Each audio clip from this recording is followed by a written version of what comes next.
Everyone. Okay, so I had a request from a friend of mine to do a video on grounding techniques because she was feeling super anxious and overwhelmed about things.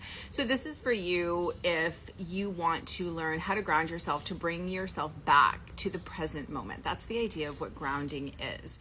Now, just to give you sort of a visual representation of grounding, it's as though you have what they call a grounding cord. It's an invisible cord. You can visualize it however you want.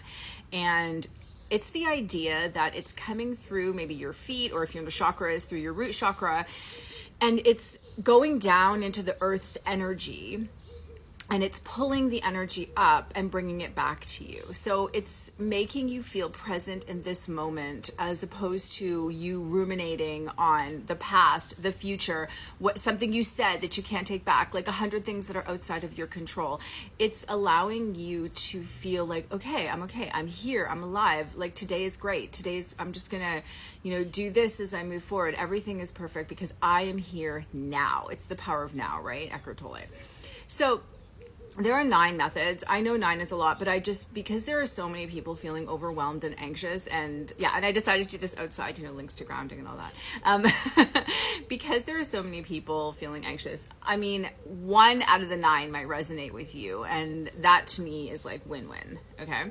So our first method is the 5, 4, 3, 2, 1 method. It's a sensory method, and all of these methods are designed to take your brain out of the distraction that it's facing and bringing it back into the present moment to be like, you are alive.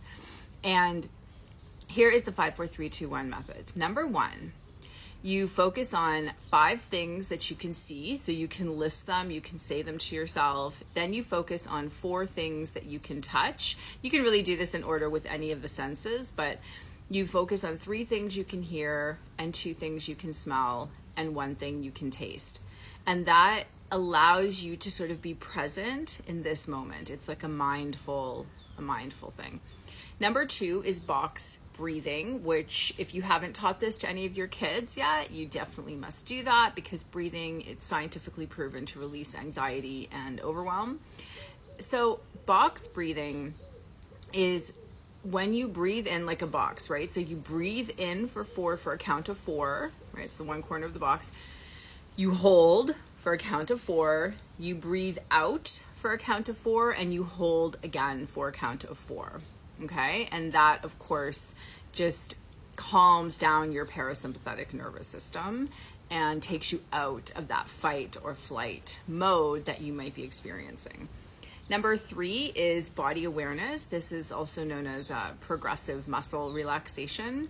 And it's easiest to do this, I find, sitting down, because you get quite relaxed when you do it. But it's basically starting from your toes, you tense each muscle group for like a few seconds, and then you let go. It's also a practice they use before like meditating, because it really relaxes your body. Then you just work your way up through your body. So like you might tense your calf muscles and release, and then you might tense like your, the area around your knees or your thighs, and then you'll release. And you just sort of work your way up the body. You can tense, in your face, tense your eyes, or you can tense your whole face. And then it just allows you to relax. Again, by focusing on each part of your body, you're taking yourself out of the rumination that you're experiencing around things that like you can't control, which you're super focused on. Okay, number 4 is an object. This can be any object. They call it a grounding object.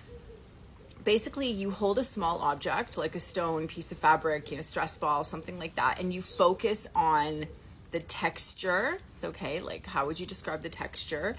The temperature of it, the weight of it, and it creates this physical connection to the moment. And again, forces your brain to focus on something else. Okay, so you can use your grounding object. Number 5 is mindful movement. This is just physical activity. And it's the idea of going for a walk, right? But walking slowly, focusing on the steps, stretching your body. I know with me with yoga, like I'm always very mindful with yoga, because I love feeling the stretches in my body, because I know like it just feels so good.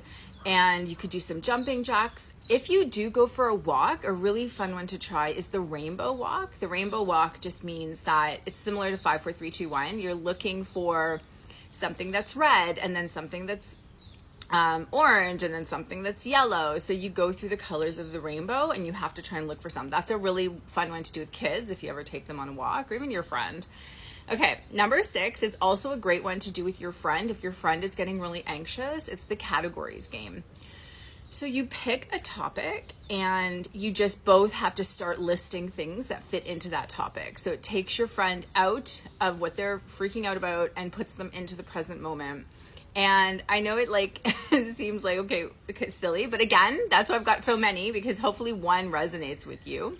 But yeah, this is a really good one. I've used this with my students before, and it really works.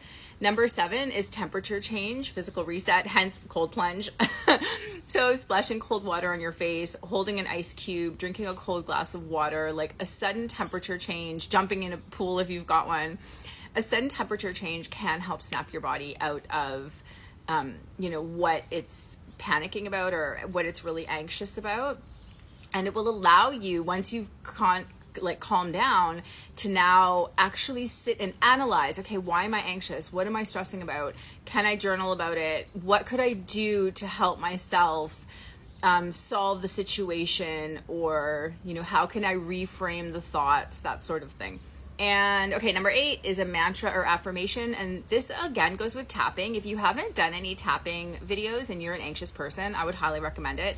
Tapping is just basically tapping on certain parts of your face and your body to calm yourself. It has to do with the alignment. They'll explain it on the tapping videos, but it's really good. And you can use mantras like, I am safe in this moment, this feeling will pass, I am grounded, I am strong, I am here, today is gonna be great, I can handle this, I can do hard things, right? That's a common one these days.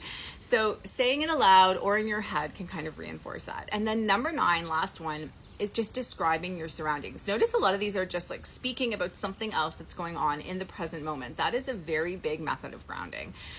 So looking around and describing your environment in detail, right? Like the sun is super bright and the trees are, there's not a lot of wind today, and the trees are growing beautifully, and the grass has been cut, and I'm just describing my background. But the walls are light blue, or you can describe the desk, you can describe any sounds that you might hear, right? And it pulls your mind away from anxiety, calms it down a little bit. And remember, like with anxiety, you have to process, you have to sit there and say, okay, what can I do? Maybe write it out, talk about it. Don't let it just sit inside of you, right? What skills do you maybe have to work on to get better at something that's causing you anxiety? That sort of thing. Anyways, I really need to post this one on YouTube because it's a bit of a longer video. Okay, I hope you guys have a stunning, stunning day. And and if you stuck with me till the end of the video, thank you so much. I've actually got a webinar coming up, online webinar about how to tips and strategies to silence your inner critic. So keep an eye out for that. And I will hopefully chat to you guys soon. Bye. Love you.